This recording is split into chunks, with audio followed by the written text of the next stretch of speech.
Oke, ini topik wawasan yang menurut saya kalian akan suka juga dengan topik ini dan mungkin ada gunanya. Ya, jadi ini wawasan yang terkait dengan apa? Penyelesaian persamaan secara numerik. Ya. Jadi di sini kalian akan diperkenalkan pada suatu metode. Saya cuma pilih satu aja. Di buku ada metode lain yang juga dibahas. Tapi ini metode yang lebih sederhana dan dikenal sebagai metode bagi dua. Sebetulnya bahasa Inggrisnya bisection method ya. Yang dibagi dua ini bukan bilangan tapi selang. Jadi selangnya dibelah dua gitu ya. Untuk apa metode ini? Metode ini untuk mencari akar suatu persamaan.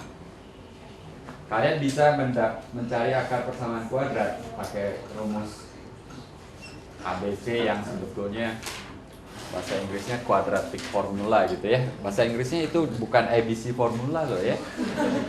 Ya, kalau kalian ketemu orang asing, do you know ABC formula gitu kan, kalian lupa gitu kan. Orang akan bingung ya. Nah, tapi sayangnya kan persamaan bukan hanya persamaan kuadrat. Jadi begitu polinomnya tingkat lebih tinggi itu sudah sulit ya. Apalagi kalau bukan polinom. Jadi walaupun contoh di sini masih polinom, metode ini nanti bisa dipakai untuk persamaan yang melibatkan mungkin sinus, cosinus atau fungsi yang lain, ya. Intinya ini teorema nilai antara, bukan salah ketik. Ini barusan bahas teorema nilai rata-rata, ini teorema nilai antara. Makanya tadi saya ingatkan juga ada teorema lain yang bunyinya mirip, yaitu teorema nilai antara. Jadi kita kembali ke teorema itu. Nah, di sini fungsi pangkat 4 menurut teorema nilai antara akan ada C di antara 0 dan 1 sedemikian sehingga maaf, ini harusnya teorema nilai rata-rata betulan ya. Salah ketik. Tapi nanti ada teorema nilai antara. Aduh, ini harus dibetulkan ini. Jadi teorema nilai rata-rata. Jadi menurut teorema nilai rata-rata ada C di antara 0 dan 1 sedemikian sehingga berlaku ini. Loh, penyebutnya mana? Penyebutnya 1 min 0 kan 1 ya. Jadi bukan kelewat, memang nggak saya tulis. F aksen C-nya sama dengan 4C pangkat 3 tambah 2C tambah salah lagi. Wah, ini kalau ini 1 berarti maksud saya ini X yang di atas ya.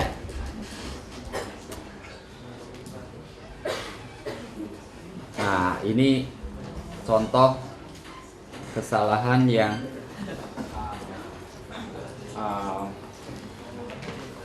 ya salah ketik sebetulnya. Jadi fungsinya ini kita ingin mencari C yang memenuhi teorema nilai rata-rata. Kita terapkan teoremanya, kita dapat persamaan ini 4C pangkat 3 tambah 2C tambah 1 sama dengan F1. Aduh, jadi salah lagi. F1. Oh, tadi betul ya.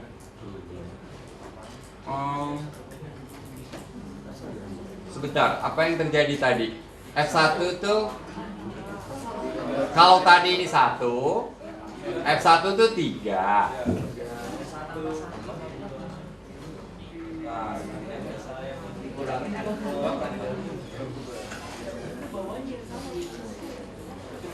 Coba saya betulkan dulu.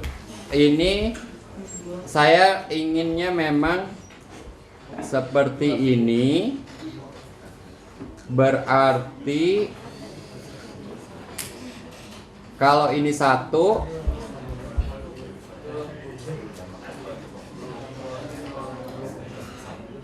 Kalau ini 1, ini 0 tapi di kanan 3 ya. Wah, saya harus duduk nih. F1 3, F0-nya 1. Jadi ruas kanan memang 2. Tapi turunannya bukan ini ya.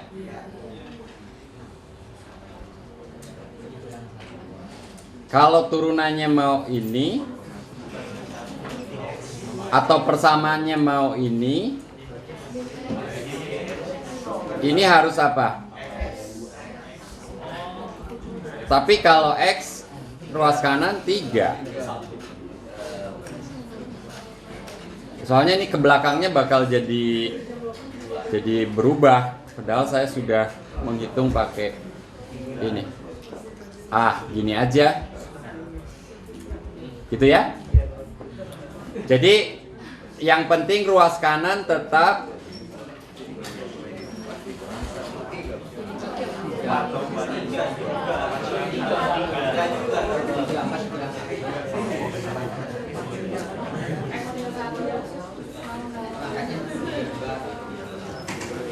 tiga.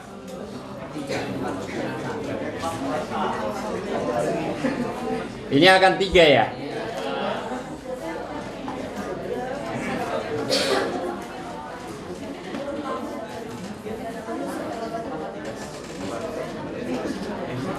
Kalau supaya 2 nggak bisa ya.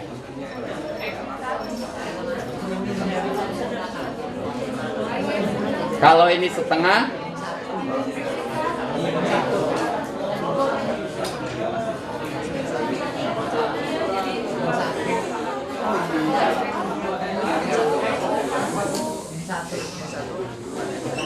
gimana? Min 1. Kalau ini min 1,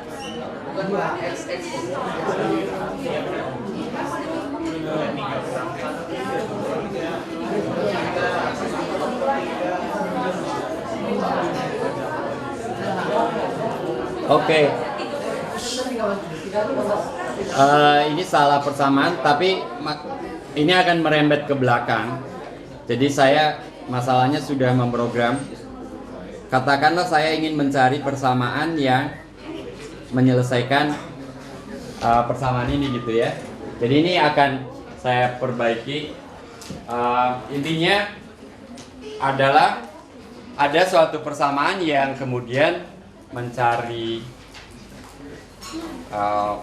solusinya tidak semudah yang biasa kita hadapi dengan persamaan kuadrat ya. Jadi oke, ini akan saya perbaiki fungsinya. Demikian juga tabel di belakangnya. Jadi ini mungkin hanya ilustrasi saja terlebih dahulu ya.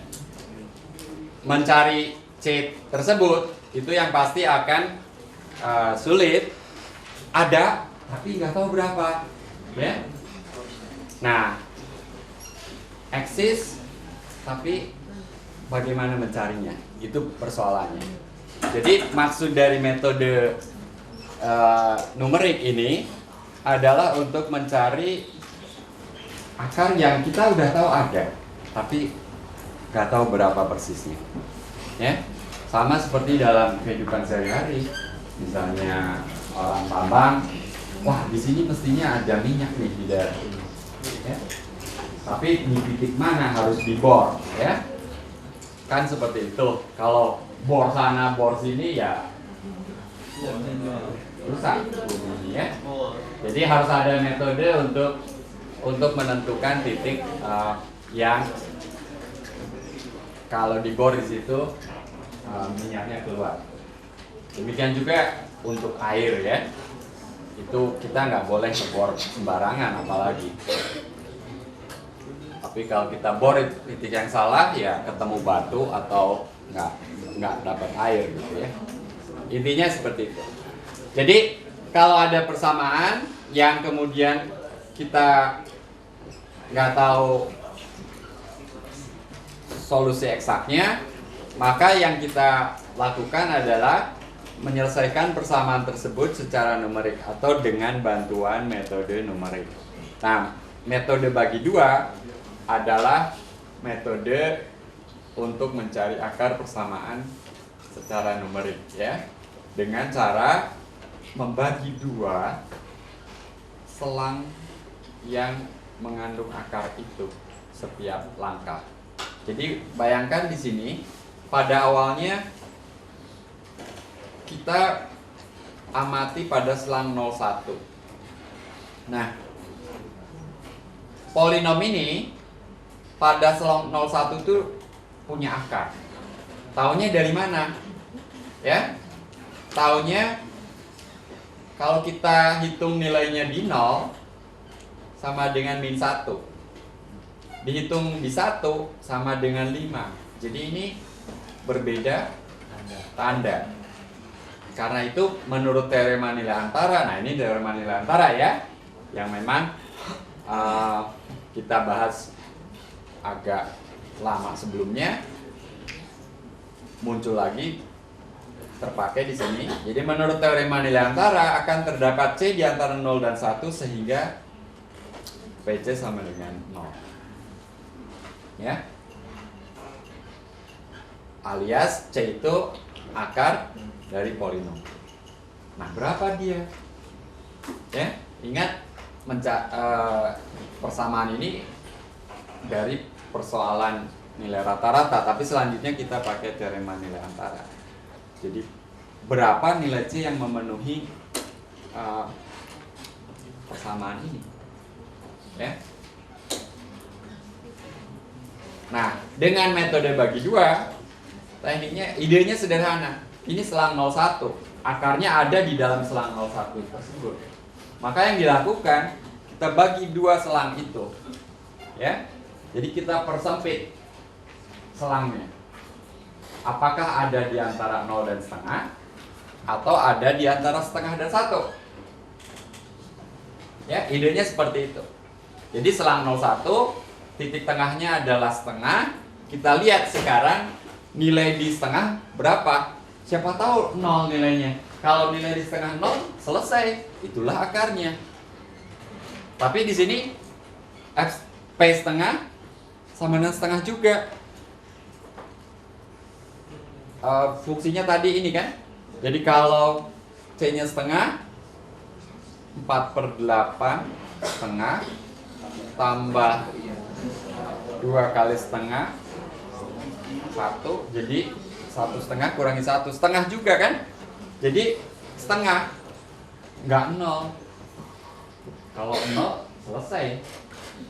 Tapi memang metode bagi dua tidak berharap terlalu banyak akan langsung dapat akar, bukan itu idenya. Kita dapatkan dia positif, oke, bagus, ya. Tadi F0 min 1, F1 5. Ini negatif, ini positif. Lalu di tengah-tengah positif, berarti akarnya ada di mana? Di antara 0 dan setengah atau di antara setengah dan 1? Di antara 0 dan setengah, karena saya udah tulis di antara 0 dan setengah ya. Oh, yang ini benar nih, nggak salah ketik. Jadi kita sudah mempersempit ruang geraknya sekarang. Terus gimana? Bagi dua lagi selang 0,5. Ini laginya dimiringkan karena tadi sudah membagi dua juga.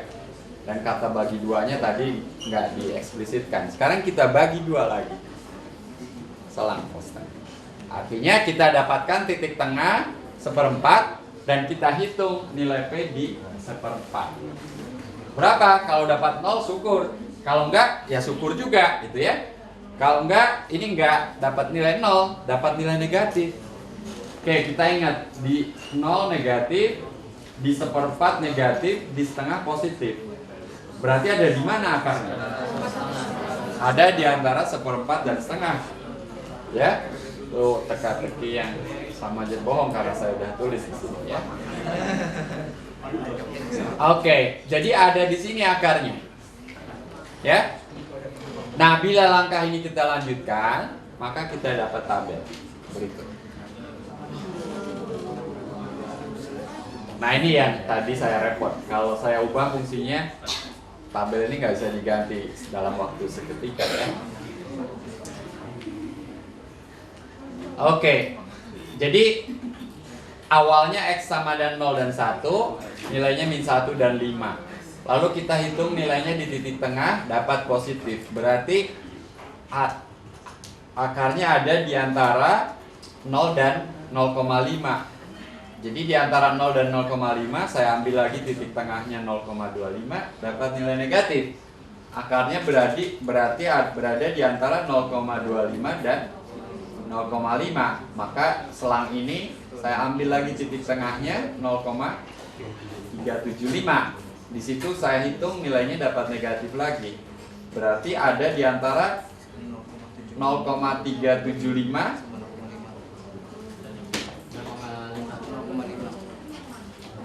salah lagi ya, sebentar.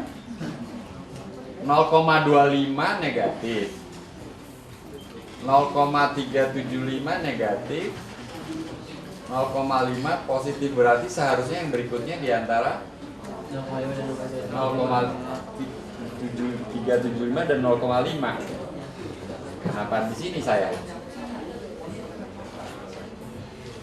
Kecuali saya salah hitung ya.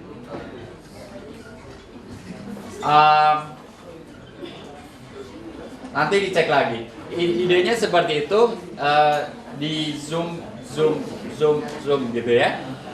Perkecil selangnya sehingga nanti didapat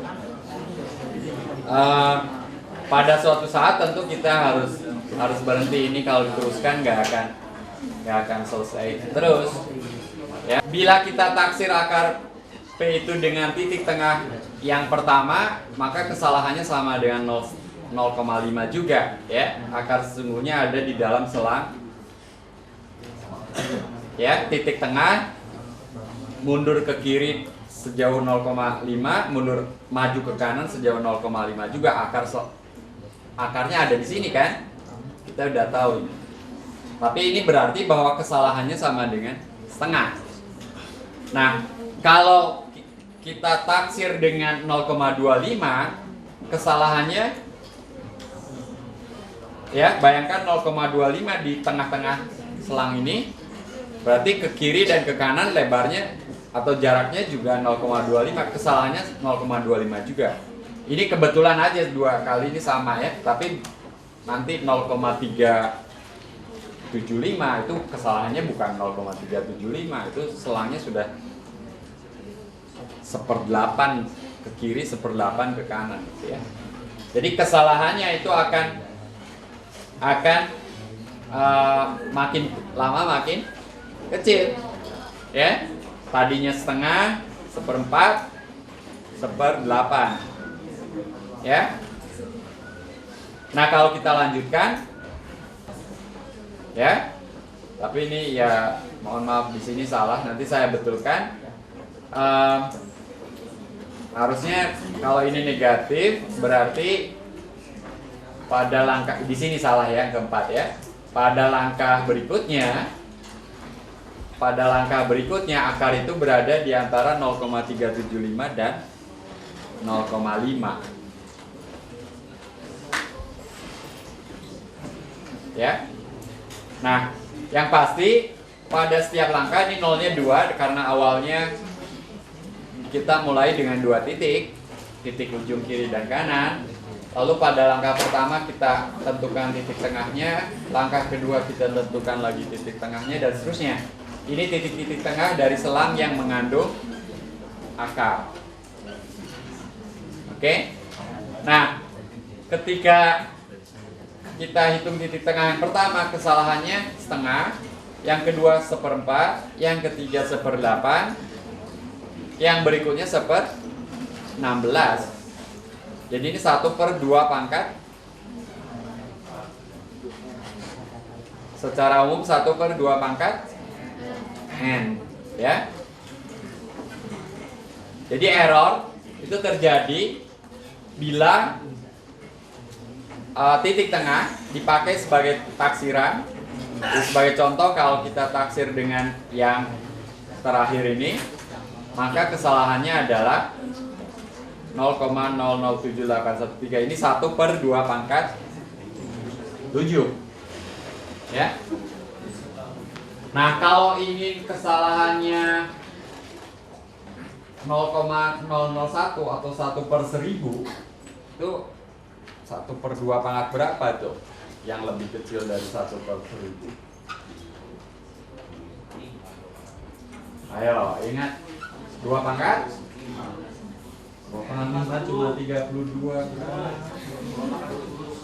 Ya, 2 pangkat 10 1024. Ingat 2 pangkat 10 1024 ya, 1 kilobyte. Ya. Ya, jadi nggak ada yang persis 1/1000. Ya, tentu saja kita ambil yang lebih kecil 1/1024. Artinya kalian harus lakukan metode bagi 2 10 langkah. Ya. Intinya seperti itu. Jadi ini baru 7, lanjutkan lagi 3 langkah lagi. Ini saya menghitung pakai bantuan Excel, tapi setiap saat saya harus memilih titik tengahnya. Nah, di sini ada kesalahan memilih titik tengah 1 kali. Selain metode bagi 2, ada beberapa metode lainnya juga yang bisa dipakai untuk mencari akar persamaan. Kalau metode bagi 2 tadi cukup cepat atau lambat? Lambat. Lambat? Iya. Tahunya apa? Iya. Untuk kesalahan 10 banding 3, 10 langkah, gitu ya. Tapi 2 pangkat N tuh makin lama makin besar loh ya. Jadi 1 per 2 pangkat 20 itu sudah ya 1 per sejuta ya, lebih ya. Itu udah 10 pangkat min 6, cukup cepat lah ya. Kalau mau ketelitiannya 10 pangkat min 8 nggak nyampe 30, karena dari 20 tuh tinggal ya bagi 2 berapa kali lagi nyampe 10 pangkat min 8 ya. Oke, tapi memang agak lambat. Ada yang lebih cepat, atau pertanyaannya supaya lebih cepat gimana gitu ya. Nah, itulah yang dilakukan oleh Newton. Jadi Newton punya metode yang melibatkan konsep turunan. Kalau tadi nggak pakai konsep turunan, tadi hanya pakai teorema nilai antara, bukan nilai rata-rata. Ya. Nah, yang pakai turunan itu metode Newton. Idenya nanti mulai dengan taksiran awal, hitung nilainya di situ berapa. Kalau nilainya 0, selesai. Kita sedang mencari akar ya, yang membuat fx sama 0. Kalau nggak 0, tarik garis singgungnya. Tarik garis singgungnya nanti memotong x, sumbu x di mana? Gitu ya. Nah, lalu hitung nilai fungsi di situ. Kalau 0 selesai, kalau nggak tarik lagi garis singgungnya. Dan seterusnya, itu metode Newton. Kalau dilakukan, itu akan dapat akar yang tentu nggak langsung dapat, tapi dapat hampirannya yang mendekati akar dan cukup cepat. Tentu fungsinya tertentu, misalnya fungsinya seperti ini. Kita mau cari ini nih, gitu ya. Ini akar. Tapi kan kita nggak tahu. Misalnya awalnya ini di antara 0 dan 1 ya. Kalau bagi 2 tadi kan bagi 2 setengah, oh nilainya segitu.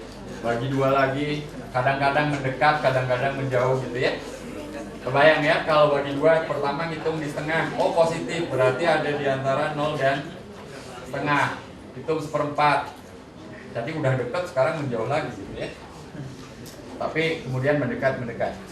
Nah, kalau metode Newton, misalnya taksir aja awalnya anggap aja 1. 1 jelas positif nilainya. Jelas bukan akar. Tapi dia tarik garis singgung. Ya. Tarik garis singgung. ini sebagai taksiran kedua. Tadi C0 ya. Ini anggap C0. 0 nggak? Enggak, positif. Oke, nggak apa-apa. Nilainya di mana? Di situ. Tarik garis singgungnya lagi. Ya? 0 nggak? Enggak. Di situ. Tarik lagi. Wah, sudah hampir dekat ya. Kira-kira seperti itu. Dalam 3-4 langkah sudah ketelitiannya sudah ini lebih tinggi ya, ketelitiannya lebih tinggi, artinya kesalahannya kecil hanya dengan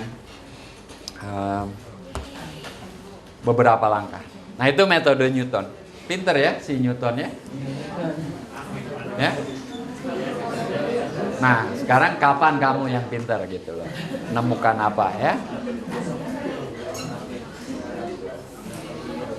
Cari rumusnya. Tentu persamaan garis singgung kan kalian tahu. Jadi kalau mulai dengan channel C1 didapat dari persamaan garis singgung berpotongan dengan sumbu X. C2 didapat dari persamaan garis singgung di C1 berpotongan dengan sumbu X.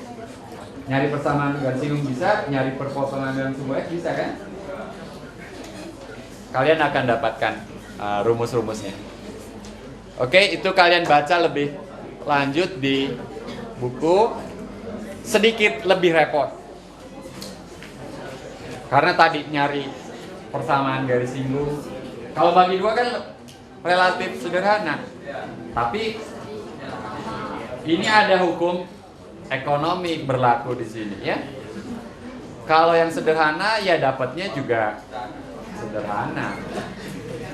Ya. Kalau mau yang lebih bagus, ya kerjanya lebih keras. Nah, itu hukum ekonominya di situ.